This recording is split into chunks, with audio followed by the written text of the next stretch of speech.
had unaccompanied children, and families. And that became a border crisis, that all of a sudden the border was free, but those people weren't going across the border, swimming across the river. They were crossing the bridge saying, I'm here to seek asylum. What they needed instead of $800 million for law enforcement was social workers to handle the families and unaccompanied children.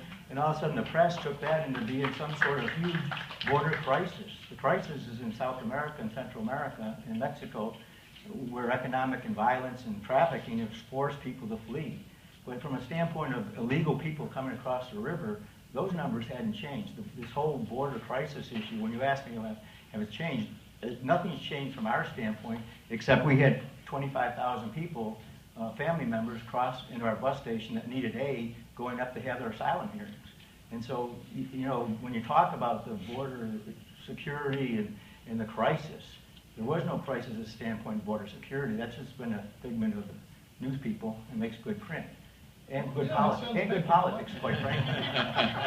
So, no, I'm not afraid. Nothing's changed. It's kind of been very frustrating for us to deal with that, because if you're down there, what has changed is we've had people at our bus station that need aid, and we gave them that. The big difference, and the mayor's absolutely correct.